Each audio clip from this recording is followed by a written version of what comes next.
বিশেষ করে কয়েকজন কিংবদন্তি শিল্পীকে এখানে উপস্থিত দেখছি, বিশেষ করে সুজাতা আজিম, সুচন্দা ম্যাডাম, তারা আমাদের একেবারেই মানে প্রথম দিককার।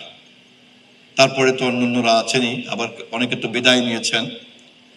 আমি এই প্রজন্মের যারা এখানে আছেন তাদেরকে অনুরোধ করব যে সংস্কৃতির জগৎ, চলচ্চিত্রের জগৎ একটা গুণগত পরিবর্তন ঘটে গিয়েছে। আমার যতদূর ধারণা, এই সিনেমা হলে বোধহয় সিনেমা দেখানো হয় না, হয় কি? চলে চলে ঈদে চলে, 2 ঈদে চলে। তার মানে এটা একটা সিঙ্গেল স্ক্রিন, এবং কোনো শুধুমাত্র উৎসবের জন্য হয়তো 2 ঈদে দেখানো হয়। বাংলাদেশে আমি গতকালকে পর্যন্ত আমি তথ্যমন্ত্রী ছিলাম, আজকে আমি এখন মাননীয় প্রধানমন্ত্রীর রাজনৈতিক উপদেষ্টার দায়িত্ব পেয়েছি। তো যার জন্য আমি একটা হিসাবটা জানি, প্রায় 840-50টা সিনেমা হল আমাদের দেশে ছিল, কিন্তু এই মুহূর্তে সিনেমা হলগুলিতে লোক যাতায়াত করে 114টাতে। এই পরিমাণ হল কমে গিয়েছে, এবং এই যেগুলিতে যাতায়াত করে তার মধ্যে এটা একটা, তার মানে তাও ঈদ কোরবানিতে চলে। তার মানে চলচ্চিত্রের বা সিনেমা হলের যে প্রয়োজনীয়তা, অথবা মনে করেন রেডিও সেটের যে প্রয়োজনীয়তা, ট্রানজিস্টরের যে প্রয়োজনীয়তা, তারপরে ক্যামেরার যে প্রয়োজনীয়তা, তারপরে ক্যাসেট প্লেয়ারের যে প্রয়োজনীয়তা, সিডির যে প্রয়োজনীয়তা, আমাদের চোখের সামনেই কিন্তু এই সমস্ত উপকরণগুলি কিন্তু ইতিহাসে পরিণত হয়ে গেল।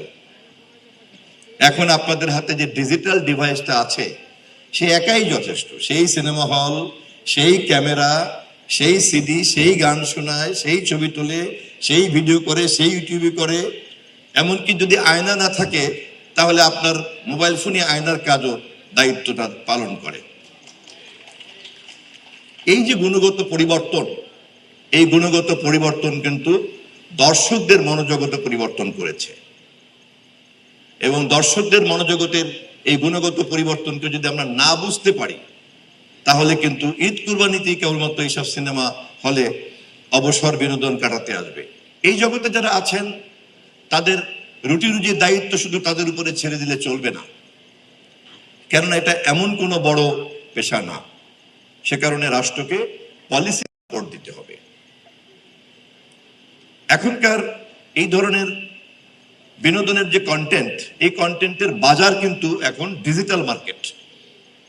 অতএব প্রত্যেকটা নির্মাতাকে নিশ্চয়ই এখন এই পুরনো দর্শকের যে কাঠামো, সেই কাঠামোর বদলে নতুন দর্শকের এই যে মনোজগৎ, সেটাকে বুঝে ডিজিটাল মার্কেট প্লেসটা বুঝতে পেরে দেন যদি আপনার কন্টেন্ট ডিজিটাল মার্কেট প্লেসে প্লেস করা হয়, তাহলে সে ডিজিটাল পেমেন্টের মাধ্যমে তার ডিজিটাল ডিভাইসে সে আপনার ছবি দেখবে, আপনি আপনার সমস্ত পেমেন্ট পেয়ে যাবেন।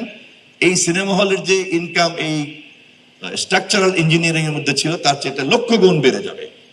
ফলে মডার্ন ডিজিটাল মার্কেটিংকেও কিন্তু মডার্ন এই সমস্ত আপনার চলচ্চিত্র দর্শককে টার্গেট করে নির্মাতাদেরকে লক্ষ্য করতে হবে, এবং তা যদি করতে পারেন, তখন সেই তালে তালে তালে তালে কিন্তু আমাদের এখানকার নতুন প্রজন্মের প্রতিভাবানরাও কিন্তু তখন সেইভাবে প্রস্তুতি নিয়ে শিল্পী হিসাবে আবির্ভূত করবে। সেভাবেই কিন্তু তখন নতুন নতুন শিল্পী তৈরি হবে। সেভাবেই কিন্তু আমরা যেমন এখন সাকিরাকে দেখি সারা পৃথিবী মাতিয়ে রাখে, মাইকেল জ্যাকসনকে শুধুমাত্র গানই শোনে না, তার সঙ্গে তার অভিব্যক্তি, তার নড়াচড়া, মুভমেন্ট, ছন্দের তালে তালে, মিউজিকের তালে তালে, সেগুলিও কিন্তু একটা বিরাট বিনোদনের অংশ হয়ে দাঁড়িয়েছে। আমি সিটি কর্পোরেশনের প্রশাসক সালাম ভাইকে সর্বশেষ এই কথা বলে আমি বিদায় নেব। আগামীতে নির্বাচন এখানে হবে, কে প্রার্থী হবে সেটা আমাদের মাননীয় প্রধানমন্ত্রী ঠিক করবেন, কিন্তু আপনি যে উদ্যোগগুলি নিয়েছেন, এই উদ্যোগগুলি প্রমাণ করে আপনি এই কর্পোরেশনের, এই মহানগরীর একটা অভিভাবক, পিতা এবং সংস্কৃতিবান অভিভাবকের দায়িত্ব পালন করছেন। আজকে আপনি প্রশাসকের কর্তৃত্ব নিয়ে কাজ করছেন। আমি দোয়া করতে চাই আপনাদের সকলকে সাথে নিয়ে নির্বাচিত কর্তৃপক্ষ হিসেবে যেন আপনি এই কাজ চালিয়ে যেতে পারেন।